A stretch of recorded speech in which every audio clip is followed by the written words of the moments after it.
we have asked two very fine gentlemen to come out today. Pastor Wes Furlong from the Cape Christian Fellowship, Cape Christian Fellowship Church, and I know we have some folks here in the house.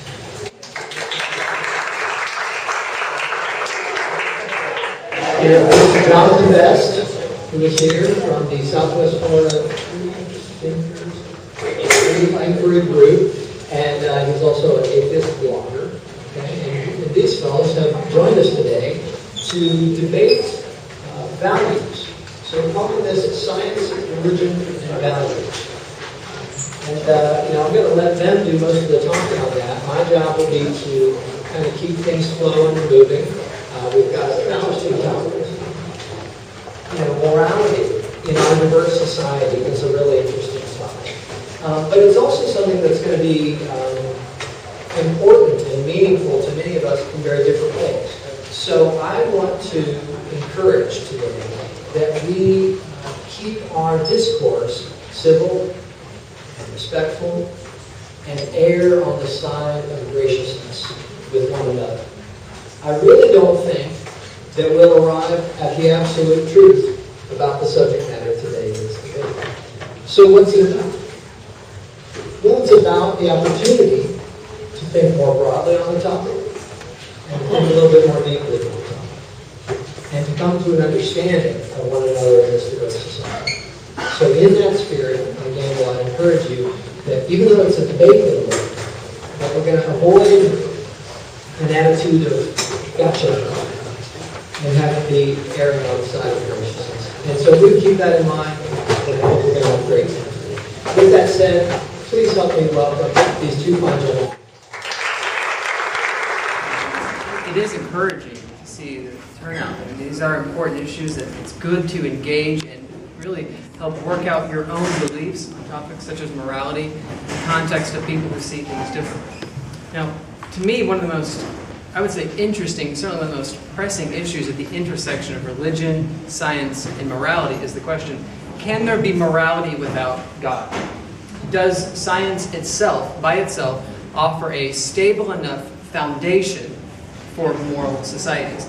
I don't think primarily our question should be what an atheist can say or do compared to a theist. Christopher Hitchens was always popular for kind of issuing this challenge.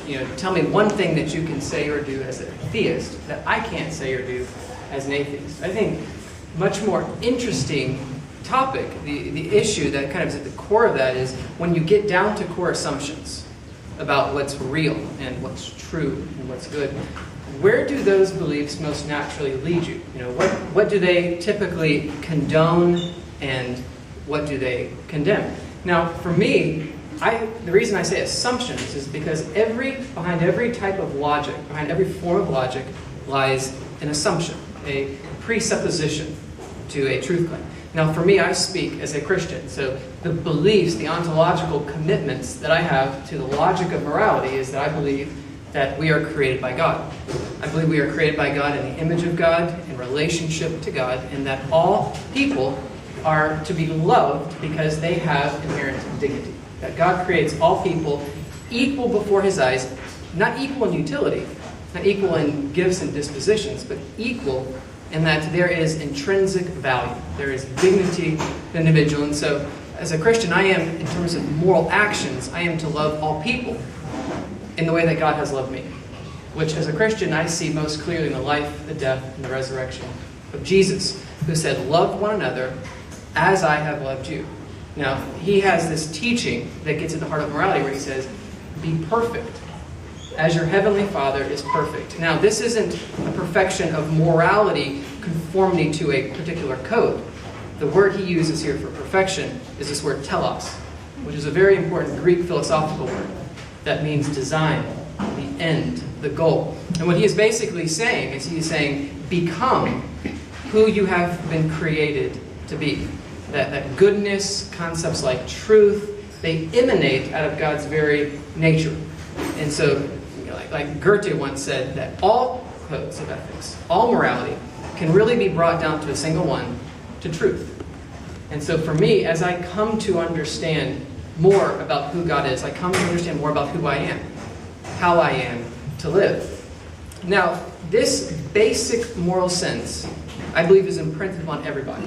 Atheist, theist-like, we all have a basic moral sense within us that when you see a guy who's drowning, there's something within you that says, I need to help this guy, even if this is in some ways going to hurt me. Now, for me, I don't think that the human nature is kind of naturally geared toward conformity to the same level of moral vision that Jesus gives in the New Testament. My basic disposition is to be self-seeking, to assume my needs above yours, to even justify desires and bend reason to support them. And so in order for me to live out Jesus' moral vision, I need both the wisdom and the power of God through His Spirit and through the knowledge of the sacred scriptures to live that out. And so that's where I come from. Well, when I think of morality, these are my ontological prior commitments that shape my moral vision. And the reason I say that is because I think it's really important to know where you come from. What are your assumptions? What are the underlying commitments that you have that shape your moral vision? And so from that perspective, I want to suggest 4 things as we get started. Number 1, that every one of us does have a basic moral sense, a God-given moral sense that's imprinted upon our nature. Number 2, a strictly Darwinian account of morality does not explain most of what we mean by morality. Number 3, our modern conception of human rights, human values, is a strictly Judeo-Christian truth claim.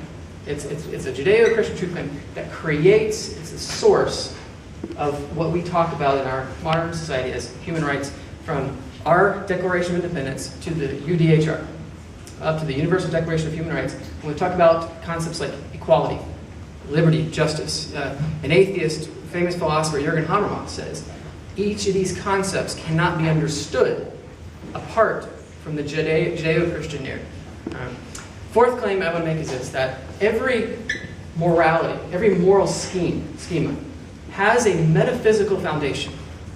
And your metaphysical foundation you cannot escape the influence of these ontological commitments to the moral vision. So a Christian morality is going to look differently, should look differently in some ways, than one that is based on a metaphysical foundation of, say, strictly materialism.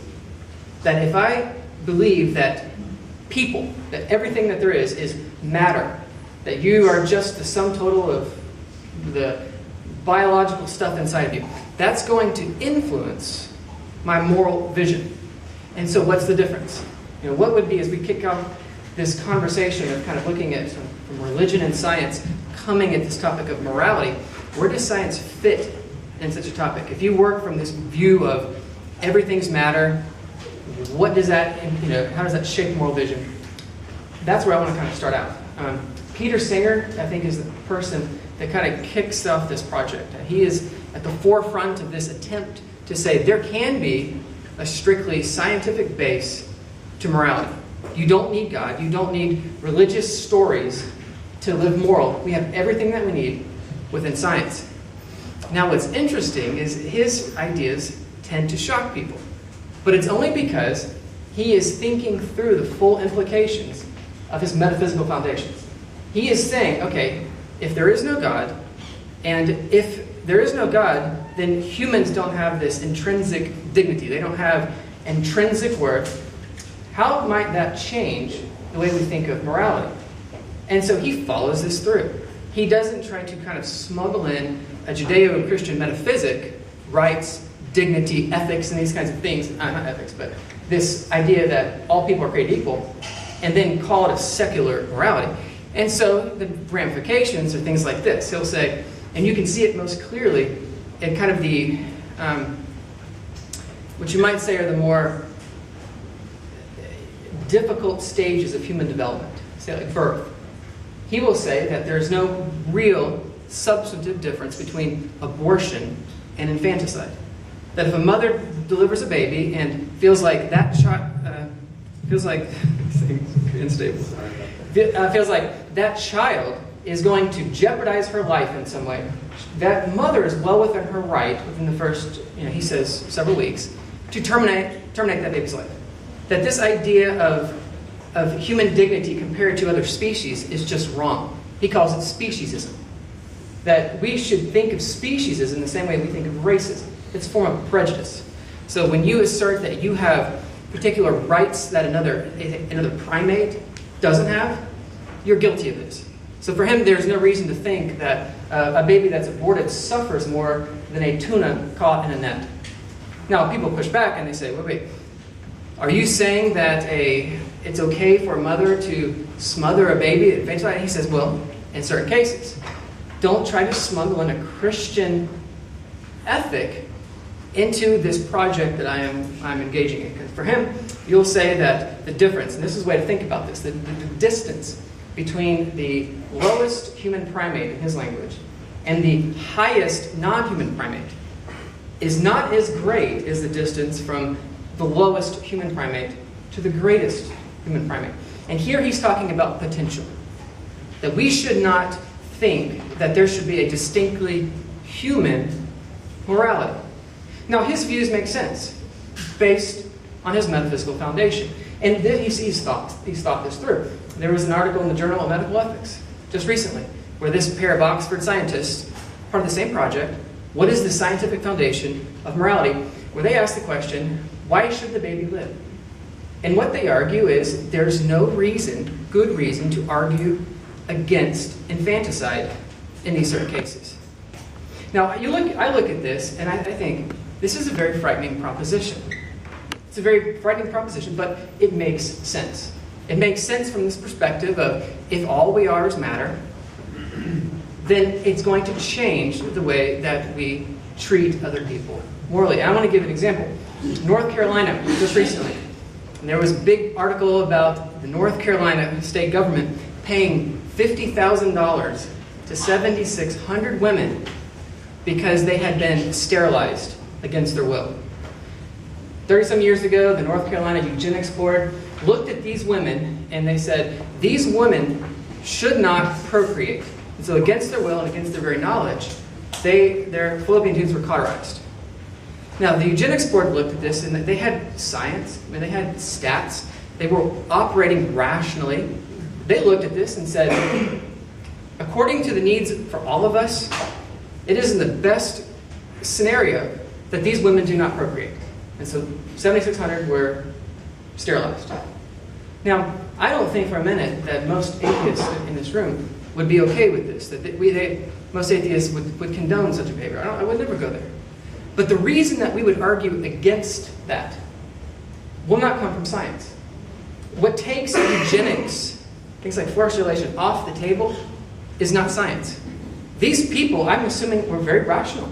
They had science. Science doesn't lead you one way or another. It is your ontological commitments. It's your philosophy that's underneath your science that shapes these. And as we get into this debate, I want to start out by saying I think it's really important to think through the implications of our metaphysical foundations. What does it mean to be human?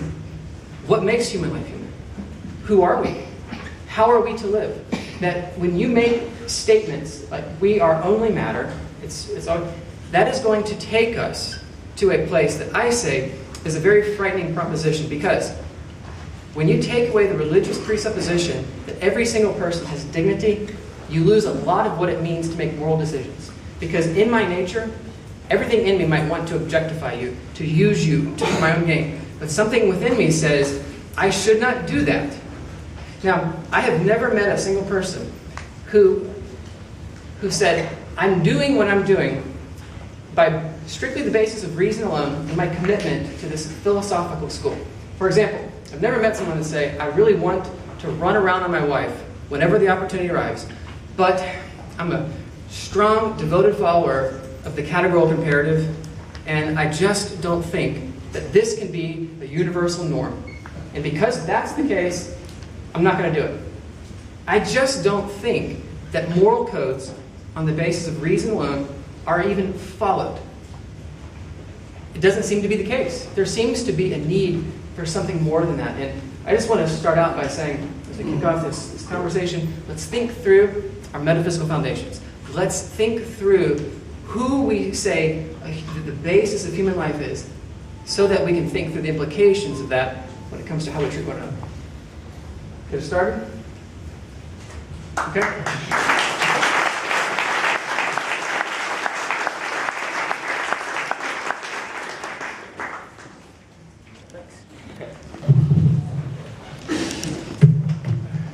Well, thank you guys for having me here. Thank you, Russell. Thank you, Wes. Thank you for coming. I'm friends with both of these guys, actually. I respect them both quite a lot. I've been to Wes's services even, and I respect him, and he does quite a good job. And he's a very kind man, too. A very kind person, and that's why one of the reasons I wanted him for this debate is because he's a very kind Christian, and he's very well educated as well. And so I look forward to hearing what we just heard and to getting into some of these issues more deeply. My name is Jonathan Best. For those of you who don't know, I'm the spokesman for the Free Inquiry Group of Southwest Florida, which is a local free thought, atheist agnostic group, humanist group. But if you'd met me 15 years ago, I'd have been the guy knocking your door with the Book of Mormon, trying to get you to convert to my religion. I was raised in Utah, and you might have been the person behind the couch pretending you're not home. Got a lot of that. So yeah, that was me. I was the guy in the white shirt and tie riding his bike around. And just to give you a little background about how I fell into that and how I left it, I was born and raised in Salt Lake City, born and raised a Mormon, and so that really explains how I got there in the first place, which shouldn't be much of a leap for anyone to understand why that is. I served a mission, went to Australia, I baptized people, and I got married and had 4 children. Actually about the time my last child was being born, I was wandering through a bookstore and I saw this book and I thought, this ought to be interesting. It looked like a book that was written by somebody who had left the church, and I fully expected this is going to be somebody who's been upset by somebody. They're going to be just spewing their anger about what somebody has done to them and what caused them to leave the church. And what I found was there was some interesting and bizarre things even in this book, because she had had sort of a bizarre life. But she dropped in passing this idea that the Book of Abraham, which is part of the church's canon, that the original text had been rediscovered in the 60s. And I thought, well, I've never heard that. That's pretty phenomenal. That would be like finding an original copy of the Book of Matthew or something written by Matthew. That's kind of a big deal. And so I went and researched and discovered that, in fact, it had been discovered. It had been talked about by the church for a year and then brushed aside because it didn't portray what they wanted it to portray. It made it very clear that this translation had nothing at all to do with what was actually written on that scroll. It was pure fantasy, and it was just a run-of-the-mill Egyptian death scroll. So that's kind of how I got to where I am at that point. I left the church and had to reformulate everything in my mind and refigure how I was going to think about the world. I want to thank you guys again for having us here, because I think this is a very important topic. I guess, and we were talking about this earlier, we're living in a more and more secular world, but if you're an atheist, it sure doesn't feel that way, at least not in America. This is a very dangerous place to be if you're an atheist. I don't know if any of you were watching everything that went on with Jessica Alquist up in I think it was Rhode Island. They had a banner at school that had, I believe, the Lord's Prayer on it or something, and she was not religious, not Christian, and she simply wanted to go to school without having somebody else's religion forced down her throat every single day she walked in the building. A reasonable assumption, and I would think most people would agree, if it was a passage out of the Quran or the Hadith up there, or a passage out of another religion that you might not find so kind, you probably wouldn't want it up there either every time you went to school. Well, she was faced with a lot of antagonism with this, called an evil little thing, which she sort of took as her new pet name. She thinks it's funny. But what wasn't funny is she got some very serious death threats. She's in fear for her life. There are people who are out, have told her that they are going to kill her once she's away from people. That's a frightening thing. So that's one of the reasons I wanted to do this debate in the first place, is because this is a real problem in America, and it's frightening. It's frightening for atheists, and it should be frightening for everyone else as well. But this is not, I would argue, the way toward a more verdant future. Just to throw out a few statistics, 47.6% of Americans said they would disapprove of their child marrying an atheist. That's more than would disapprove of them marrying someone from any other religion, Islam included. I think, and I won't even get into Rick Santorum. You've probably seen enough of him. You already know what he stands for and that he's afraid of, he wants to dismantle separation of church and state, which is also very frightening for anyone who either is atheist or a non-believer or simply doesn't want somebody else's religion being thrust upon them at a governmental level. So it's a big deal. And I've wondered for a long time, what is the big deal? Why are people so upset about atheists? Why do they equate atheism with the occult? I've heard many people equate it. Well, you're in the occult then. Well, no, of course not. You worship Satan. Well, I don't even believe in Satan. I can't very well worship him if I don't even believe in him. But there seems to be this idea that that atheism is a very dangerous thing. It's an immoral practice, and this seems to be the basis for most of the antagonism towards atheism. Let me give you a quote that was said by Charlie Reese. He said, "I surprised some people once by saying that I would rather live in a neighborhood of Islamic fundamentalists than in a neighborhood of atheists and agnostics. That's true. You can count on the morality that Islam teaches. There is no morality for atheists and agnostics except what they arbitrarily choose." And I think maybe that does sort of sum up what a lot of people fear about atheists. And maybe rightly so. You don't know what to expect from atheists because they don't follow your doctrine. Many people are afraid of Muslims as well because they don't know what to expect from their doctrine as well. How can I know how you're going to behave? Should I be frightened? Should I keep my children away from your house? There was a post on Twitter that I thought was a nice sort of counter to that statement. They'd made this post after the Pope, I guess, had stood up and said, "Atheists make they pick and choose their own values." So she said, "That's correct. Today I will be frowning on child abuse and not having a problem with homosexuality." And I thought, that pretty well sums up what a lot of atheists feel. We try and be kind to people and frown on things like child abuse and other things that you probably frown on as well. So there's this idea that if we are all biological, if we don't have a moral book, a Bible per se, then how do we make our rules? How do atheists have any moral foundation at all? But you should instinctively know that that's already false, that atheists do have a moral foundation. I would think that this would be an obvious thing, but I've been surprised recently to discover that it's not as easily understood as I thought it was. I've spoken to people who don't understand or don't believe that atheists would have any morals other than what they just make up. That this is just, I feel like robbing a bank, I'm going to rob a bank. And so atheists are very frightening that way. But if you look at the facts and statistics, look at the prison system. Are we bulging at the seams with atheists in our prisons? We're not. We're not. Do we have atheists? Think of the Bill and Melinda Gates Foundation. There's an organization doing phenomenal work. Malaria. We're this close to having a vaccine for malaria. They're actually in stage 3 trials in Africa. Malaria is a horrible disease, claims the lives of millions of Africans. I think it's near 1 million Africans every year. It's a horrible disease, and Bill Gates wanted to eradicate it. And so he put up his money. This is a man who was at one time the richest man in the world. Put up an awful lot of money, along with Warren Buffett, also who was also a richest man in the world. Put up a phenomenal amount of money to make this vaccine happen, and they're very close to it now. Both those men are atheists. So obviously, there's something going on here. There's a psychologist named Jonathan Haidt. He recently did a TED Talk. If you haven't seen it, I recommend you do. It's very interesting. He looked at many different disciplines. He looked at evolutionary biology, he looked at psychology, several different disciplines, and he tried to pull out what is common among them all. What are they all talking about that they're saying human beings bring to the table innately? And he said he came up with 5 things that seemed to sort of cover all the disciplines they all had. And the first one, and I would argue the very most important one, is what he called harm care. This is empathy. This is something that's instinctive with us.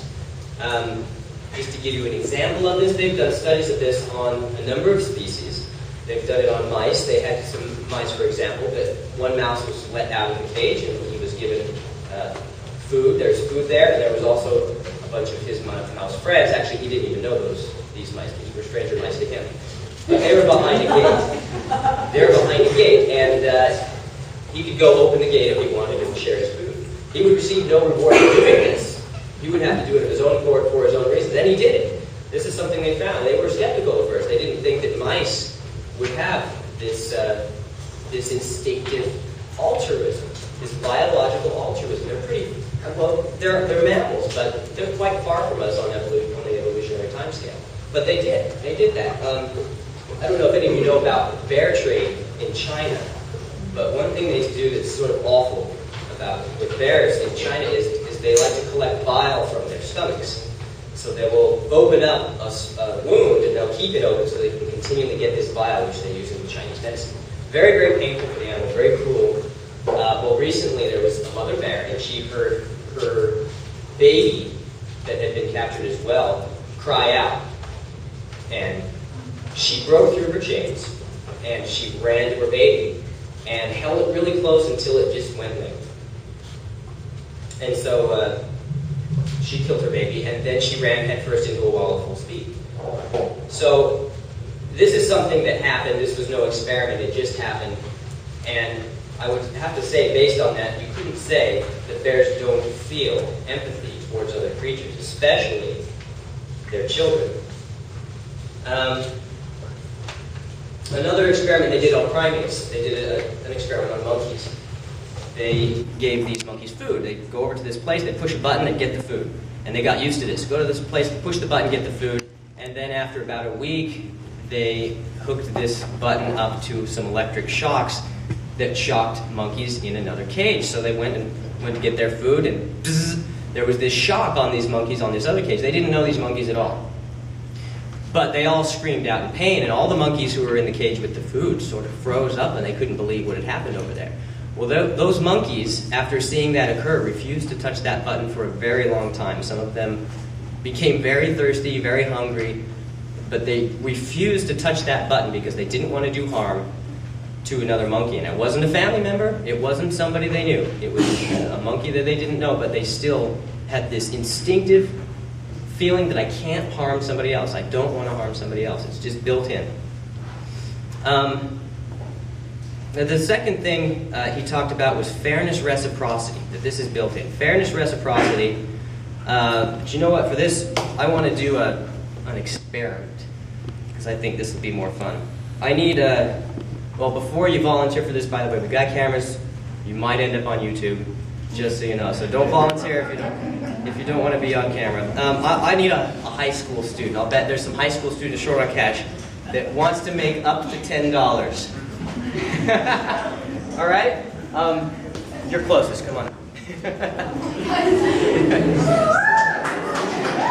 right.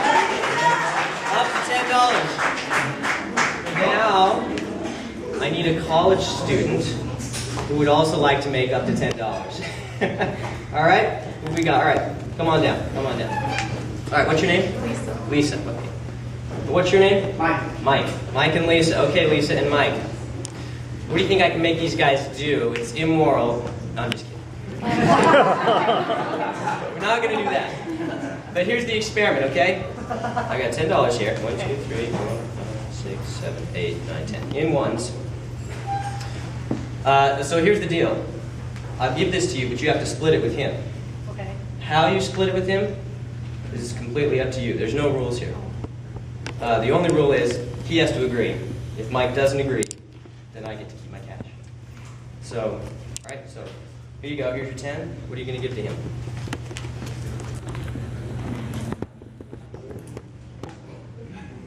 So what you got, Mike? 5.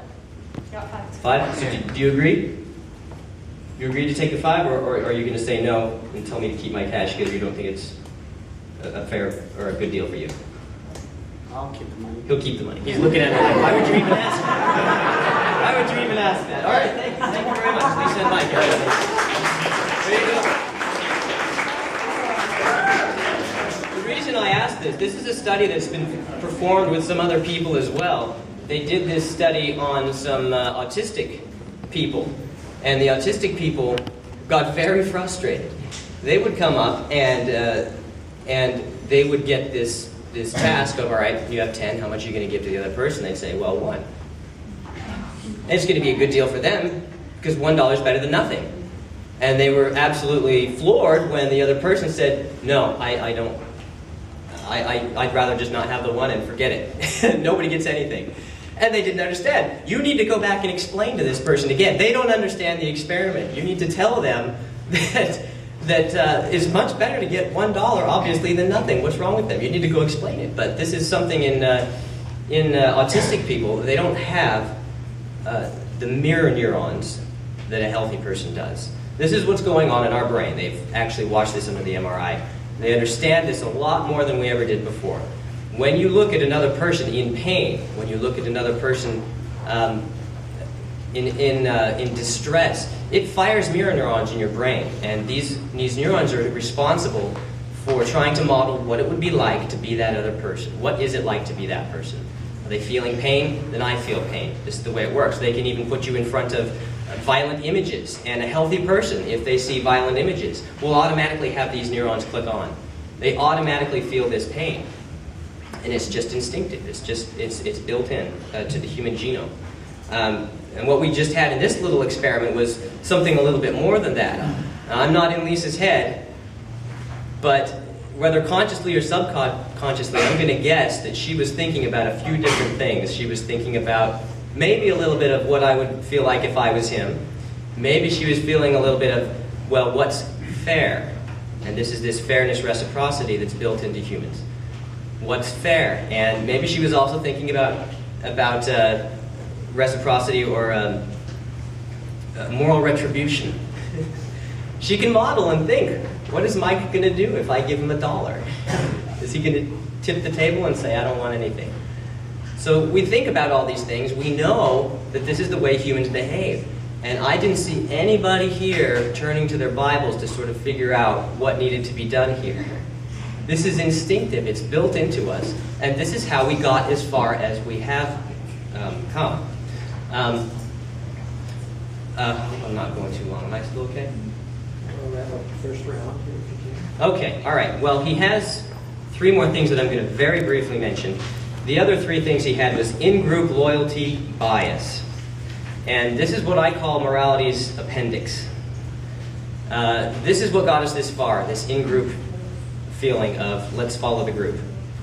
And it got us to where we are. If you had been living thousands of years ago and you had not been part of the tribe, chances are you'd been killed. That's just the way it was. Or you wouldn't reproduce. There'd be no way. So that got us as far as we are today by having this in-group bias. We care about our group. This is us and that's them. We will protect us. We will fight them. So it got us where we are today. And as far as Jonathan Haidt was concerned, this is one of the tools in our toolbox that we should continue to use moving forward, which is where I staunchly disagree with him. I would say that this is like our appendix. It's a vestige of prior days, and nowadays all it really does is blows up and kills people. So this is my primary problem with religion, is that they have an in-group bias. They draw a circle around themselves. And inside that circle, everyone loves everybody. Outside that circle, it's the out-group bias. And people are automatically inclined to fight the others.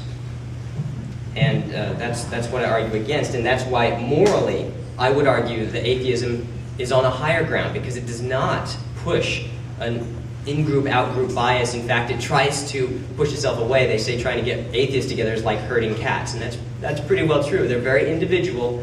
They don't want to be part of a group per se. They want to be individuals.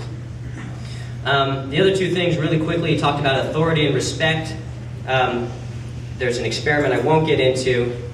The Milgram experiment, you can go look it up. Authority and respect is very dangerous as well. It's something that's built into us. And the final thing he had was purity, sanctity, which is another thing that's built into us. But unfortunately, as is the case in homosexuality and some other things, this can absolutely be turned into a very negative thing for individuals in society, and people have been through a lot of pain due to that particular innate bias. And so I would argue against it. All right, so I don't want to take up any more time, but thank you guys very much, and thank you.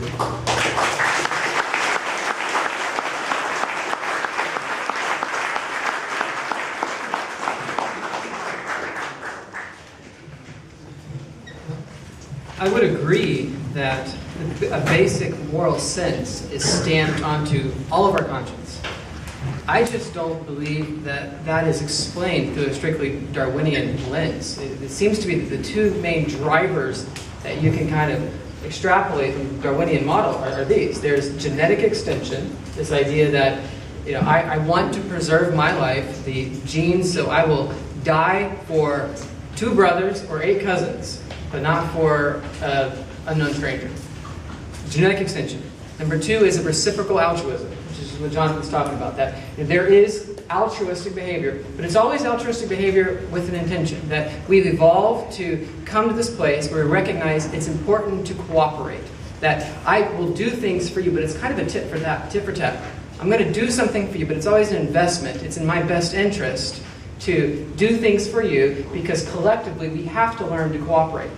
Now, I agree, those are moral claims, but I would just suggest that most of what we mean by morality isn't explained by that. That's kind of low-level morality. I mean, take this example of the 2 people exchanging $5, and let's up the ante a little bit. Let's say you actually were a business owner and you ran this huge corporation. Millions of dollars are at stake.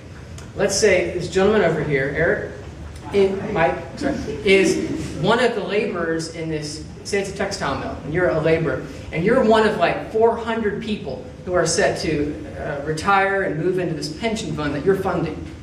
Now, you're getting older, you've been here about 30-something years, there's a lot of young guys that are wanting your job, and if I'm from your perspective, and I'm looking at you, and all you are is matter, there's no intrinsic value to who you are, and I can easily justify cutting your job, and not even just cutting your job, but getting rid of you, and replacing you with a younger, more able worker. The question is, why would I not do that?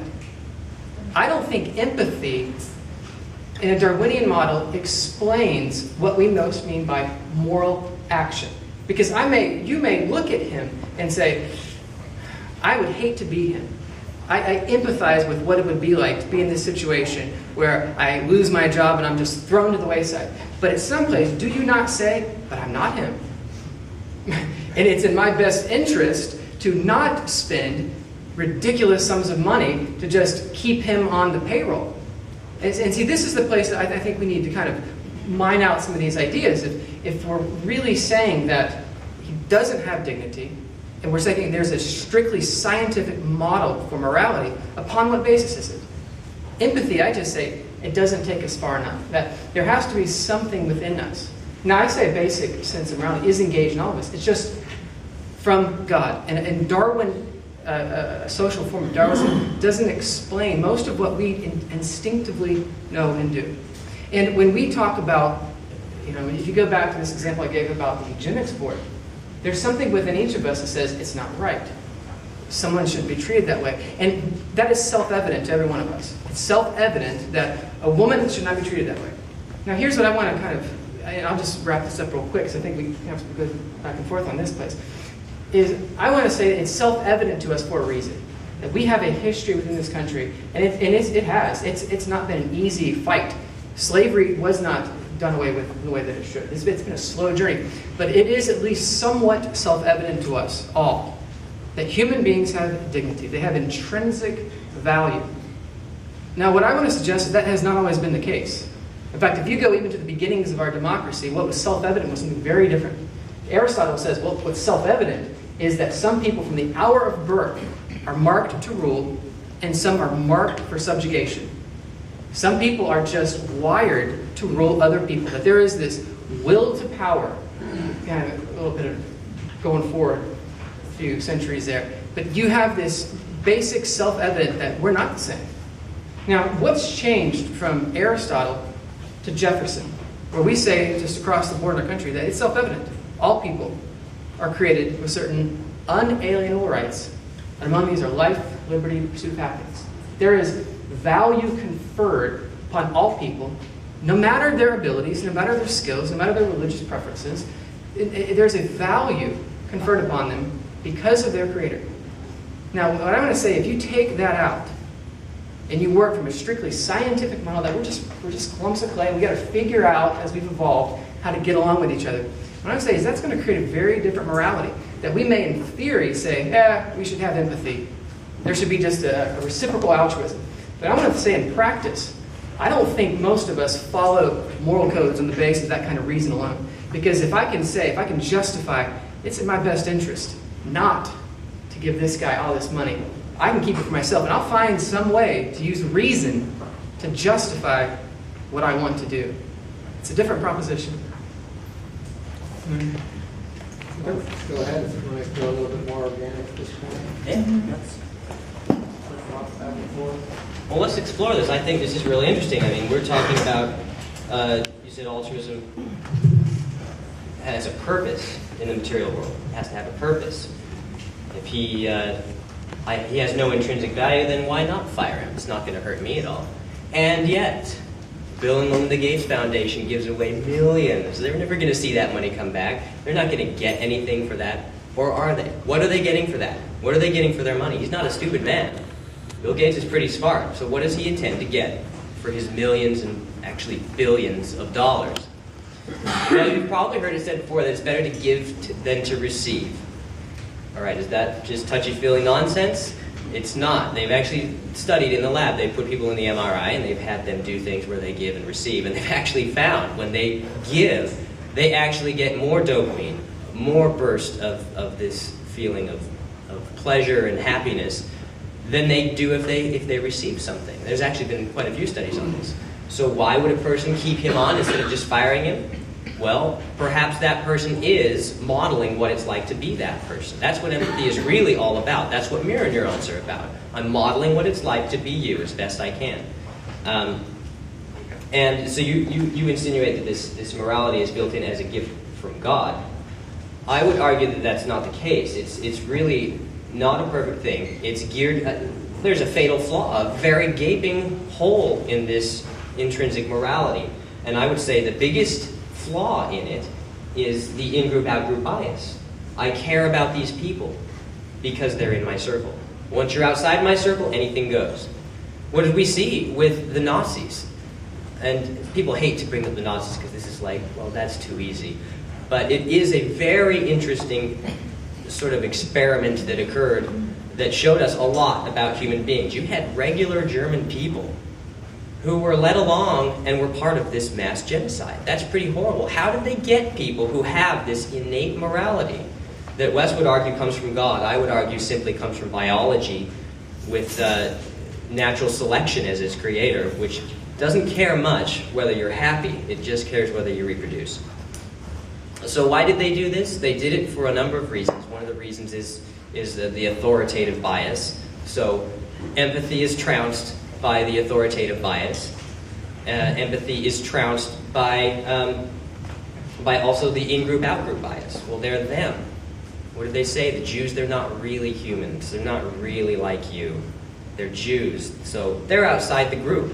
And this is the major problem and flaw, I think, with the empathy that we've been given, and it's why we shouldn't be satisfied with what we have. We should recognize that we have a number of biases. Just to give you a quick thought experiment, this is a famous experiment called the trolley experiment. Think about this. There's a train coming down the track. There are 5 people on the track. They're going to get killed. Unless you throw a switch. There's a switch, and we'll make it go down this other track. There's 1 person on that track. It'll kill 1 or it'll kill 5. So what's your choice? Are you going to flip the switch? If you're like most people, they might wrestle with it a little bit, but they'd say, yes, I would throw the switch. Not everybody does, but they'd say, I would throw the switch, because that will, then only 1 person will die rather than 5. Okay, the second part of this is, what if you're on an overpass, and you're on a rickety old bridge, and there's a very large, very heavy man leaning over the rail, and you know that if you give him just a little shove, he will stop the train, and those 5 workers will be saved. Are you willing to push that man? Mathematics are the same. It's 1 life for 5. Are you going to do it? If you're like most people, you're shaking your head. No, I can't do that. That I can't do. Why not? As far as if we're going to look at a macro ethical perspective, why wouldn't you do that? it doesn't make any sense. But because of how morality evolved, it was about interpersonal. It was about modeling what it's like to be this other person. I don't want to be the guy that gets pushed in front of a train. I can't do that. That feels awful. So that's what evolution gave us, and I think it's for the most part very useful, but we should look at all of our cognitive biases with some skepticism and instead decide what we want for our future world, rather than just let our natural biases take us wherever we think that God, in His grace, giving us these biases, would have us go with these biases. I would argue against that. So, I think there's two issues there. One is, just in terms of practice, and I don't want to argue that theists have a monopoly on morality. I know atheists who live with more compassion and integrity than some theists. I think the real issue is you need to think through your core metaphysical ideas and see where do those most naturally lead. And when you talk about an in-group, out-group bias, I think that there's two parts of that.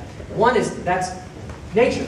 There's always been, I'll read a quote here by Nicholas Wolsterstorff, a philosopher at Yale, who says that we now take for granted our moral subculture of rights. And what he's talking about here is it's a unique idea that we break from an in-group, out-group bias, which has always been there. It's all over the world, all over our history. It's in-group, out-group bias.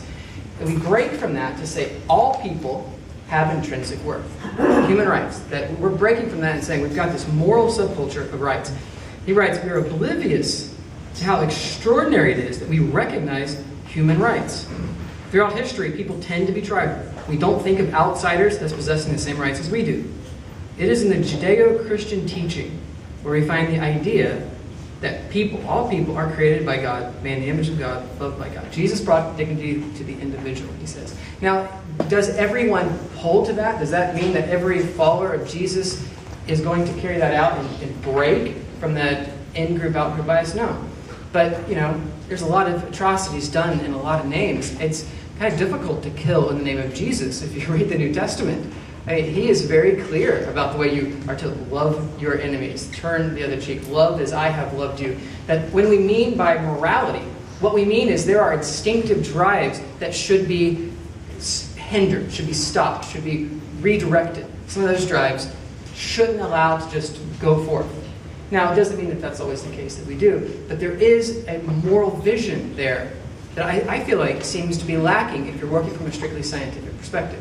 Because there is that, well, yeah, I can empathize with somebody, but I don't quite understand the jump from a Darwinian model, how that translates into, well, I'm going to break from self-interest. Because if you think Darwinian model, what you think is self-interest. You've got genetic extension, you've got reciprocal altruism, self-interest.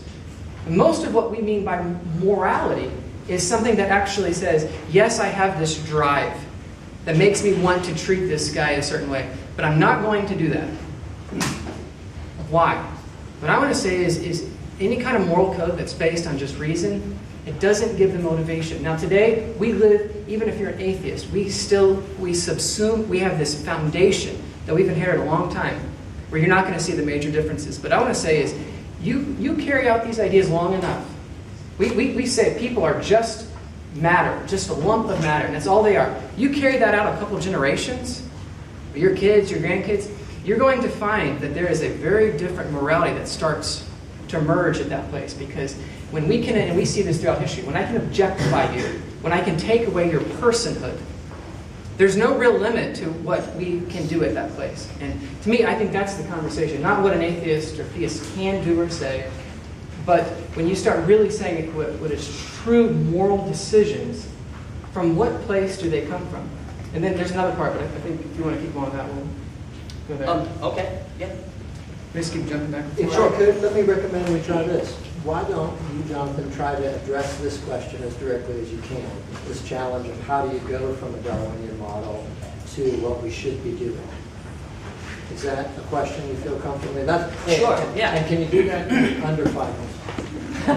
You're asking a lot. I am. But then Stop me if I get and then maybe at the end you pose a direct question back to Wes, and we'll have you try to engage each other very directly. One of the things I'm sensing about the debate is you're both developing very persuasive cases in different directions.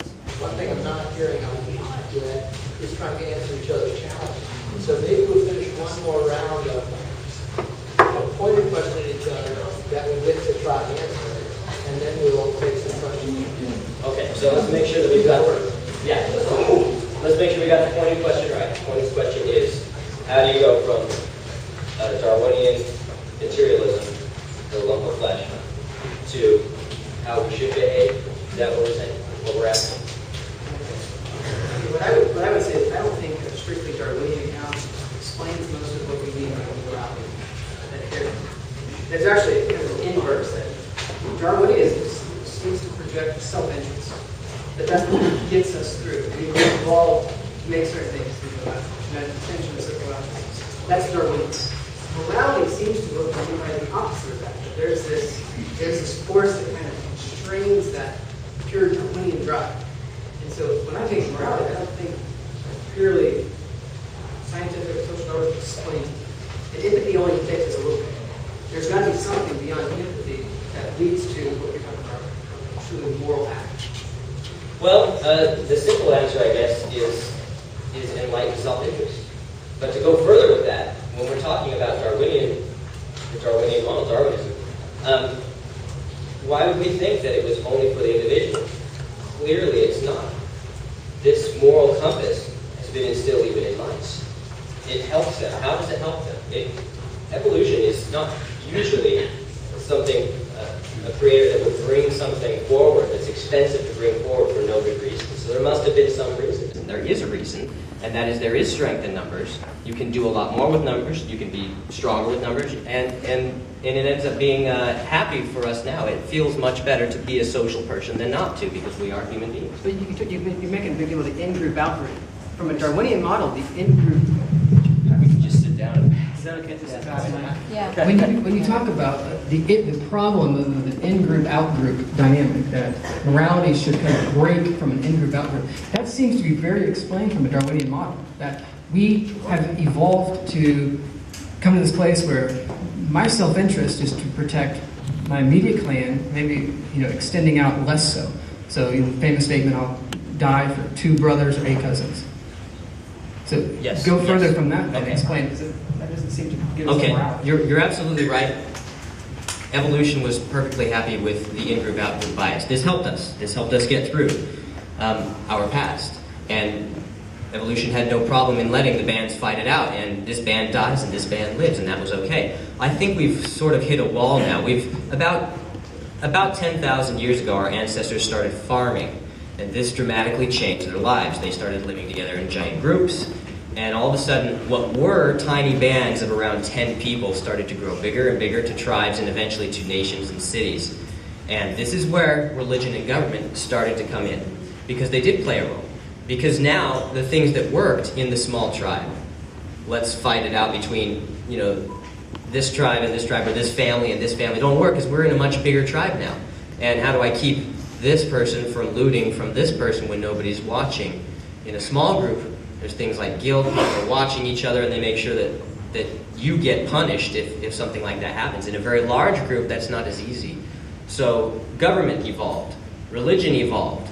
There have been a lot of different religions evolved, but a lot of them do have this person in the sky watching everything you do, this dictator in the sky. And if you do something that is against the rules, then you're going to suffer for it in heaven. So this is something that a band can't, or a large organization has a much harder time doing.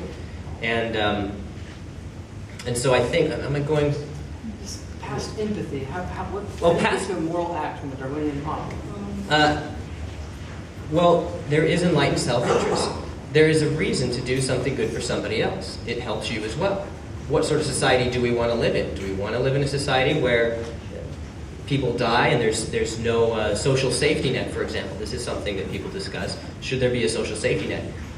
It might be money out of my pocket. I might never see it in, but what kind of a society do I want to live in? I'm giving this money empathetically.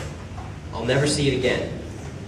But do I get something for it? And you do. Your life is improved for that. You have a social safety net. People are less violent. People are happier. You see less poverty and less people starving to death in the streets. There's a difference between 20th century America and 19th century America. So I do think that's where we come from. But to take this a little bit further, there is, and I will acknowledge, there is this problem of how do we get people to behave humanely in a very large group if you were to take away religion? And that's a good question. And I would say the answer to that is probably the humanist movement. And I have yet to meet an atheist who isn't also a humanist. And humanists do have a set of ideals that they want to live by. Their ideal is well-being, human well-being, my well-being, your well-being, the well-being of all people on the planet. And this is what they strive towards. So they get together and they do things towards this end.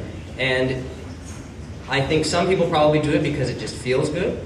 I think other people do it because they look at the world and they know that it will be better if they do behave this way. So have I covered it, or am I... If I may, I think maybe, and don't let me put words in your mouth, that one of the things that you're wrestling with, and maybe not hearing from Jonathan, is that your sense of values includes a kind of an ultimate selflessness. Is that fair? Up to that point, yeah, self-sacrifice is a part of it. It doesn't seem to make sense outside of, from the strictly Darwinian model. I don't see anything past empathy, and I think most of what we think of when we mean by morality takes us beyond that place of empathy. So if you kept our same analogy here, you ask the question, so why would she, if she knew that she could cut him off, not pay him money, and could get rid of him, replace him with a younger, much more able worker? The question that I would ask is, why would she? See, for us, when I speak from a Christian, I would say there may be a drive, and this is like Jefferson the slaves kind of thing. Jefferson knew slavery was wrong. He never released his slaves. Why did he not? Because there was this drive to say, yes, I know it's best for these slaves to be released, but it's in my best interest for them to stay. And so I would look at that scenario and I would say, if I objectify him, if I turn him into just a lump of matter, what I'm doing is I'm stealing his dignity. And I'm doing something contra, for me, God's will. That when I think of morality, I think there are constraints on my self-interest based on human dignity, based on the will of God, that leads me to do things that break a Darwinian instinctive drive toward in and out. Do we always do it? No. But there is that standard there that I don't think, as you go past empathy, it's hard to explain. Why would we do some of the things that most of us would say I probably should do? Okay. Well, I don't see that there would be any problem with... Somebody would look at this situation, and I think it would make them feel bad to say, I'm going to chop him, I'll get rid of him, or I'm going to keep my slaves. A person who's being honest about their empathy will acknowledge, this doesn't feel good. Even if it's advantageous to me financially, it doesn't feel good internally because I'm a human being, and human beings model. I know what it's like to be him. I'm going to add to that also, I like to bring up the idea of an ideal citizen. And I think everybody sort of does this. They sort of think, what would I expect other people to do to me? What sort of citizen do I expect them to behave toward me? Would I want them to fire me? And then there's this idea of fairness. Well, if I wouldn't want them to fire me, then I'm not going to fire him. There's this idea of fairness. And I think this ideal citizen is a model that happens inside of the human brain. And I think it's beneficial, both if you look at it rationally, it's beneficial to you in the long run, and it's beneficial to you in your human psyche because you care and feel about other people. Is that fair? Well, this is great. You guys are really engaging each other much more directly, it seems like. And I didn't mean to imply earlier that you weren't. I just wanted to see it go a little bit more directly. I think you might have missed a softball there when you say, well, what's in it for the business owner? You can use your enlightened self-interest because the answer in a word is unions. As soon as you cut off this, 10,000 people, the next generation is going to say, well, why is that not going to happen to us? And so the owners are going to have to make a deal with the workers, and they're going to have to work that out. Maybe that works for this particular situation. I don't know if it works for your upper echelons of morality and complete selflessness. Yeah, I was more meaning there's within herself when it comes to, you talk practically, do I do this or do I do that? when it comes to if she could get rid of it, if she could, there's a situation where she knows she could take a course of action that would not create unions, it would not be in her self-interest. Is there anything that would make her say, it's not in my best interest, but I'm going to do this because it is the right thing to do? And to me, when I think of morality, I think you've got to have these statements of truth, of dignity that will go against an instinctive drive towards self-interest. Yes, there's empathy. Yes, there's this, but there's got to be something beyond empathy to make me say, my drive is to do this, but I'm going to choose this way. And that's why I don't think we've got a good explanation. I think this is probably just the place where you guys are talking past each other because you believe that values could be based in enlightened self-interest, and you find that paradoxical. Well, I say it does work up to a low point. Yes, it works. It's very explainable. A lot of the stuff we do has self-interest built in. But I think when we start talking about serious moral issues, and even just take this example here, when you get past that, what's the explanation for those kinds of acts? I think that's where you get this. When you say get past that, can we emphasize that, like running into a burning past building? Something that I can directly say is in my best interest. Right, like running into a burning building to save others, or yes. Take like a Mother Teresa. Why?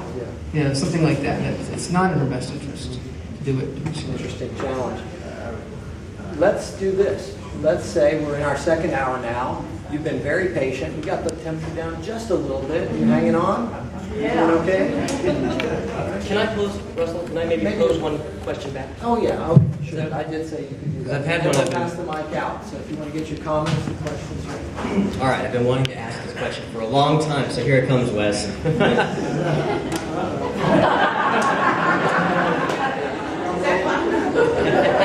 It should be vodka. It's just water. All right, let me tell you a little story. We went to Legoland, and my 5-year-old was very nearly 6, only 2 weeks away, and he wanted to go on the 6-year-old ride. You had to be 6 to be there. And my 10-year-old, he was going along with him. I said, if they ask, he's 6. And my 5-year-old, of course, like, yep, I got it. I am 6. My 10-year-old says, okay. So they go off, and they actually do their thing, and then this lady walks over to me and she says, I understand your child isn't exactly 6. He's only 5. He's turning 6 in a couple of weeks. I go, yeah. I let him go anyway. I made a special exception, but I just want you to know we don't make exceptions for everyone. So I asked my son afterwards, well, what happened, man? He says, well, he gets that look in his face. He just couldn't tell a lie. He couldn't tell a lie. So I couldn't get mad at the kid because he wanted to be honest. All right, so this was a choice that he had to make. All right, he was faced with a choice. I've got honesty on one side. I've got loyalty and whether my brother gets to go on this ride on the other side. I have to make a choice. I have to make a hierarchy. What's on top? What's on bottom? What's more important? In this instance, for him, honesty was more important. It wasn't going to be the end of this kid's world if he didn't go on the ride. So they moved forward. So that's what he did, and I didn't really get angry with him. So here's my big question. Everybody has to create these moral hierarchies. Atheists do, Christians do, Muslims do. Everybody has to do it. And you see a wide variety of what people consider to be important and not. For me, when I faced that issue of being honest about, is this actually a true religion? Was he actually inspired by God? Or do I have to be honest and face the facts that are right in front of me that this is very clearly a fraud? And honesty was very important to me. Maybe that's where my kid got it. I don't know. So this is the question. When we come to the Bible has all sorts of nasty things in it. We all know that. One story in particular, and it's shared by Muslims and Jews and Christians, is this story of Abraham and Isaac. We've got a man who is commanded, take your son up the mountain and cook him. That's a pretty horrible story, and I would argue that's a horrible thing for anyone to ask of anyone. And yet God asked him to do it, and he said yes. Up the mountain he went. Come on, Isaac, we're going for a long and dreary walk. So this is the story upon which Judeo-Christianity and Islam, which is branched off from it, has been built. So how do you deal with this? Because I know Wes, and for those of you who don't know him, he's a very kind person. He's a very loving person. I've been to his service, and this love just exudes from him. So as a loving person, how do you deal with this? Because in the Bible, it seems to be very clear. Abraham was not told that he had done the wrong thing. He was not punished. In fact, he was rewarded more than anyone else. This was the perfect moral act. This is exactly what you were supposed to do. And as far as the hierarchy goes, what did he put above the welfare of his son, above love, above empathy? He had put the will of God as the number one. And if you're a Christian out there wondering why atheists are afraid of you, this is it right here. This is the big deal. I have talked to people and I've said, what if God came to you and asked you, will you kill your son? I need you to kill your son. Would you do it? And I've had people tell me, yes, I would. God must have a reason. And that's very frightening to me. And there have been instances where people have actually killed their children because they thought that God came to them and asked them. So this is my question. How do you prioritize it, and where do you get justification for how you prioritize those things? Yeah, it's a good question. In fact, there's I think several questions we can kind of pull out of that.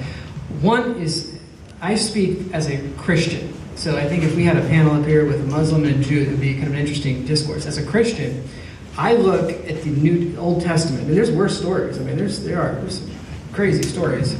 We actually have a young daughter who started reading the Bible straight through. We actually took the Old Testament away from her at nighttime because it was giving her nightmares. And we've had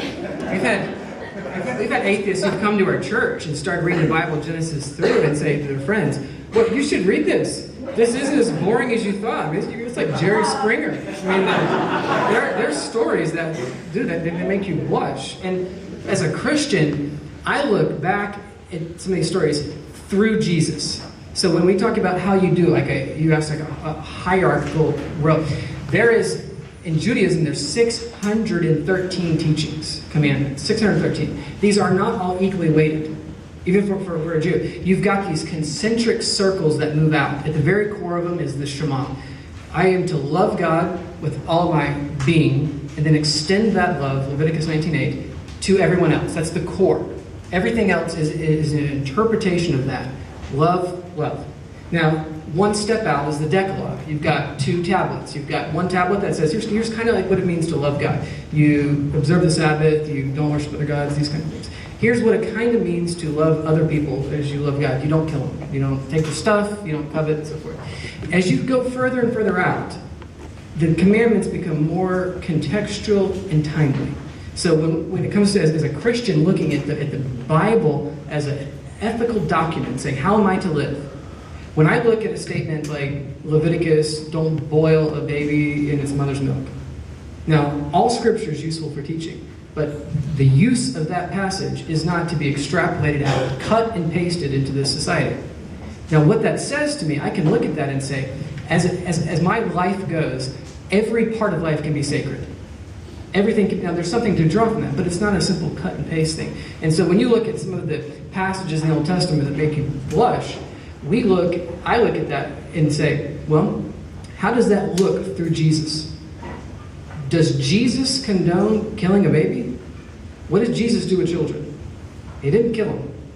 In fact, he takes a very radical treatment when it comes to children. Now, even if you take strictly Judaism to go to the Old Testament, you don't want to look at that in abstraction from a modern Western society. You want to look at that in the context of a Hammurabi's code, in which case the Jewish teachings were really radical in that society. When you look at something like the way you are to treat a woman, in that setting, if you understand Hammurabi's code, and even Hammurabi's code in that context was a pretty radical step. You look at it in context, it takes on a different flavor than it does from a modern Western. But the way I would answer the question is, I look at Christian ethics in terms of concentric circles, starting from the Shema, Leviticus 19, moving out, looking at the eyes of Jesus. Okay, that's very interesting. Thank you. Why don't we share the love a little bit?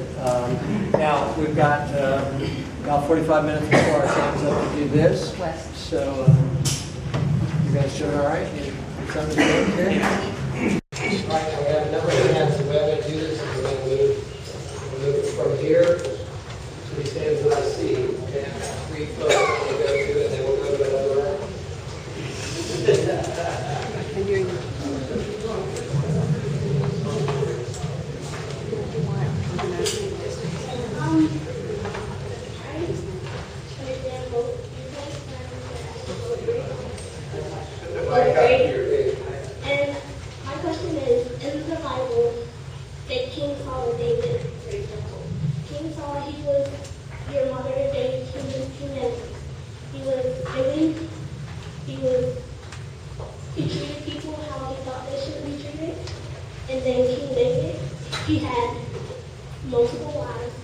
he killed people, and then he was the opposite of what God would say was his ideal human form. And my question is, why do you think that God chose King David over King Saul as an example? Sounds like a question.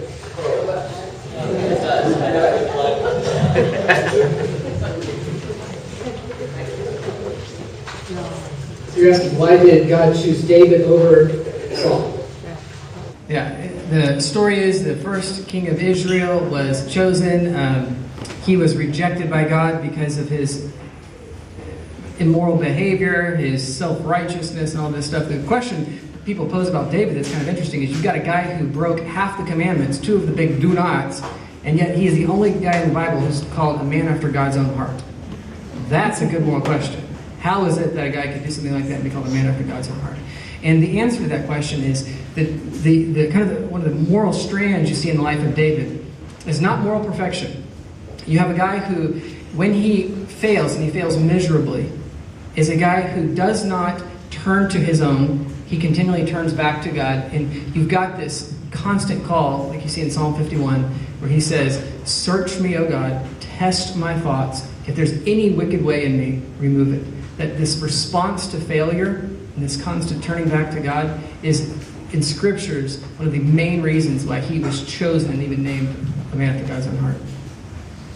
It's the relationship. It's not the moral perfection. So.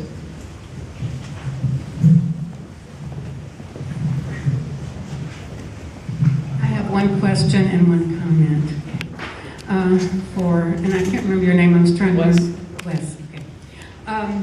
The question is about the eugenics group you mentioned that sterilized the women. Do you know what their religious backgrounds were? Who was on the board? Yes. I have no idea. Because you indicated that this was based on purely metaphysical reasons. So I don't see how that can be a true statement if you don't know what their religious backgrounds were. Maybe we'll take the comment and then... Okay, my comment is, in the Declaration of Independence, it does not say all people are created equal. Unfortunately, it says all men are created equal. The ERA still has not passed. The what? The ERA, Equal Rights Amendment. Now, if I could, I think maybe your question is that Pastor Furlong had said that from a materialist metaphysics, it seemed that the sterilization could be justified. And maybe you're wondering, if you don't know the backgrounds of the people involved in the board, how can you say that? Sure. No, what I was saying is that they could have had reasons. I don't know. I'm just saying, I wasn't saying anything metaphysical. I'm saying science could be used in such a scenario to justify a course of action. I don't know what they were. I'm just saying, I'm not going to look at that from the outside and say they didn't have some kind of reason. I mean, they may have drawn in science from somewhere to say, we should do this. That was my only point there. Is, I thought what you were saying was that it was based purely on metaphysical reasons. no, I was just saying, your logic, behind every form of logic is some presupposition. But science does not dictate where you go with that. I mean, you can use science for lots of different moral positions. So my only use of the eugenics story is you take something outrageous and you say, how could you justify this? Well, science does not answer that question. You've got to go to something underneath, something on a metaphysical level, to say why that's wrong. We all should agree that that should be taken off the table. But whatever reason we give to take it off the table is not science. That's my point on that. And I appreciate that question, because one of the things I want to encourage too is let's not be afraid to ask questions of clarification alone. And you started off the dialogue at a pretty high level talking about metaphysical assumptions.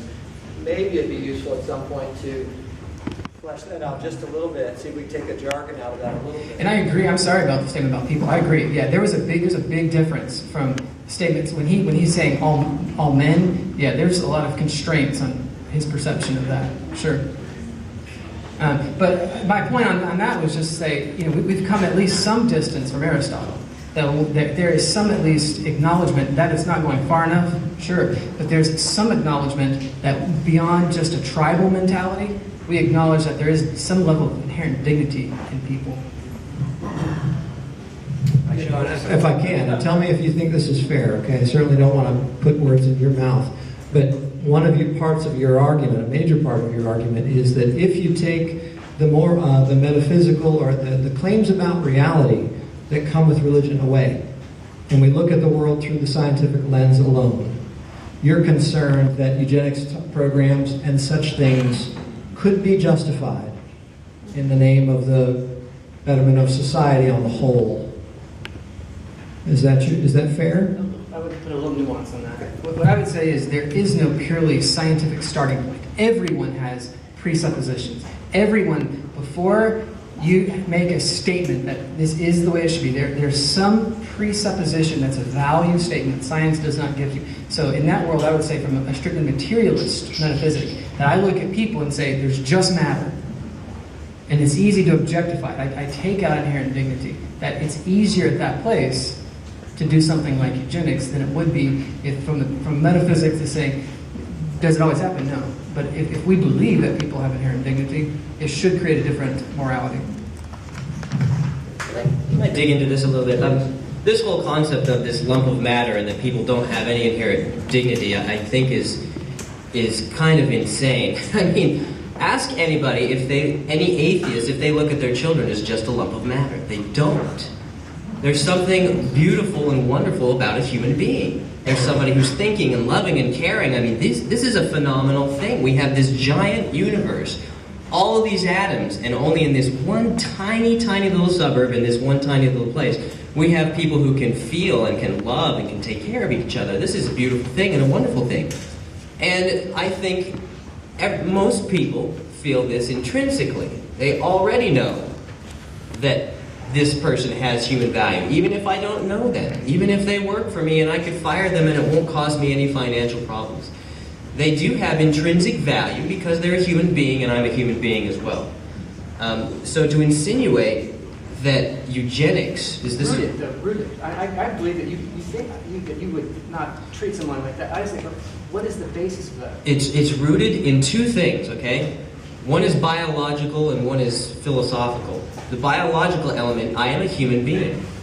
I am a human being that models what it's like to be other human beings, and therefore I care what happens to other people. I hurt when somebody else hurts, and that's just built into me as a human. And if I don't feel that, and if I don't feel it's necessary to feel that, and if I fight that, then I'm fighting against what it is to be a human in the first place, which seems kind of insane. It's certainly not going to help you, I think, have a heightened sense of well-being if you try and live your life in an inhuman sort of way. So that's the biological basis. And as for a philosophical basis, we have enlightened self-interest. What I do to you impacts what happens to me.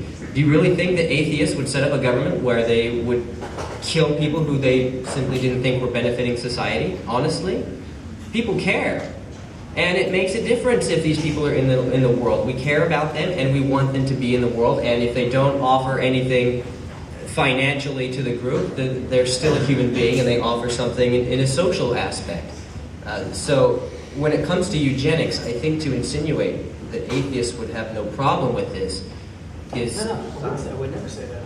Okay, so you're just digging into where's your basis for it? Yeah, from the very beginning, I would never I'm not making that kind of statement. What I'm saying is, if you get down to your core assumptions about identity, where do those beliefs most naturally lead, and what will they, if you think of the cone, what will they condemn and what will they condone?